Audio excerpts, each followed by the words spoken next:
siyempre yung falsification ng legislative document.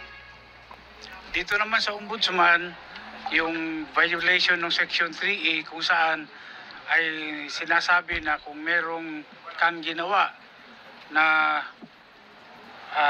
dihado yung gobyerno, no, at nawalan yung gobyerno, ay po pwede kang kasuhan. Ano ba yung ginawa nilang nagpadihado sa gobyerno?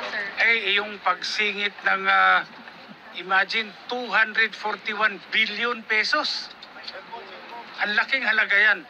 Hindi mo pwedeng sabihin na typographical error yan na kinurek ng technical working group. Mahirap po, ang laki ng amount involved.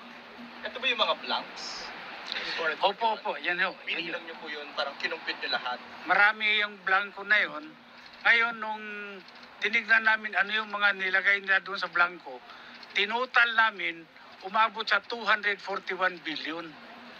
Sir, bakit po 12 yung counts ng falsification of legislative documents? Palagay ko, mas magandang sagutin ni Atty. Topacio yan kasi siya naman yung lead counsel. Well, kaya po, 12 counts yan, ay 12 times po nilang pinunuan yung mga blanks. Yun po ang inapprove ng BICAM ay 0, nakalagay 0. Dapat po yun pagdating sa Pangulo, 0 din. Hindi pwedeng palitan yun unless may typographical error, maling spelling, maling formatting, or misspelling. Yun lang po ang kailangan o wrong grammar. Hindi po pwedeng ilagay yung 0, gawin mong 90 billion or 80 billion o kahit 10,000 pesos po. Hindi nyo pwedeng gawin yun. Kahit piso nga basta 0. So 12 times po namin nabilang na meron pong ganong insertion. Yung singit, oo. Ibig po sabihin, si Speaker Romualdez ay mahilig sa singit. Sir, sino po wala yung respondents dito? Sino pinasasagot? Ito po, siyempre si Speaker Romualdez, because siya po ang head ng House of Representatives. Manuel Jose Dalipe, kasi siya po yung nandun sa APRO. Etong majority leader, siya yung majority whip. Siya yung nag-marshal ng mga boto para dito. Si Congresswoman Kimbo. At least inamin niya na merong insertion. At saka si dating Appropriations Committee Chairman Saldico. At saka may mga kasama po dyan na hindi pa namin na-identify na palagay namin ay kasama sa technical working group acting under the instructions of the named respondents. Yung mga staff? Opo, syempre, opo. Kahit inutusan lang sila, if ever? Kasi po, ginawa din nila So, they have to justify kung kanilang in-insert under the directions na ito ay lawful na instructions. Kasi kung unlawful yung instructions, liable din po sila. Complainant din kayo, sir, dito? Opo, complainant din po ako. Sumali as complainant? Alam niyo po, ako ay I'm doing this in representation of the Citizens Crime Watch. Ito po yung aming presidente, akong national chairman. The Citizens Crime Watch has been in existence since 1992. At talagang pakialamero po kami. Basta may nakikita kaming palagay namin ay may graft and corruption, ay pinafile po namin. Kami po ang nag-file nung sa Dingbaksya. Kay now Congressman then Secretary Garin na ngayon ay nililitis na sa Sandigan Bayan. Kami po ang nag-file doon kay Commissioner Guanzon ng graft na ngayon po ay nililitis na sa RTC Bulacan. At marami pa po kaming ibang na-file po rito, yung sa SAP 44 against former President Aquino, at kami rin po yung nag-file. So, hindi po ito politiko, hindi po ito politika. Ito talaga ay aming advocacy sa Citizens Crime Watch. Non-partisan po kami. Why include Kimbo, sir? Bakit sinama si Kimbo? Siya nag-admit nun di ba? Opo, alam na pala niyang ni insertions, dapat kumilo siya para hindi ito ang i-transmit as an enrolled bill. Dapat binalik yan sa BICAM kung lalagyan ng insertions. Attorney, bakit graft lang? 241 billion pesos ang pinag-uusapan niya. Graft po at saka falsification. Kasi yun po ang aming evaluation na ito po ang krimen na nagawa. May administrative case din ba na kasama doon sa complaint team?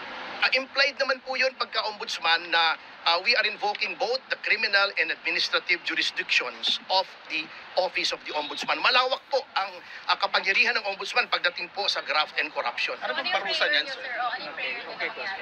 Well, ito pong falsification ay up to 6 years imprisonment. Yun pong sa graft, depende po sa mapapatunayang value ng perwisyo sa pamahalaan. Sa administrative po, pwedeng suspension, pwedeng dismissal from the service, pwede ring kung convicted, perpetual absolute disqualification. Kung Alvarez, baka may magsabing politika lang. Anong magiging sagot mo? Well, karamihan pag wala nang masabing iba, sasabihin talaga politika lang ito. Lahat naman na nangyayari, politika talaga, di ba? Parte ng politika yan. So sa akin naman, ang kawawa dito, yung mga empleyado na napag-utusan. Well, siguro pwede naman nilang depensa, magsabi lang sila ng totoo kung ano talaga yung nangyari.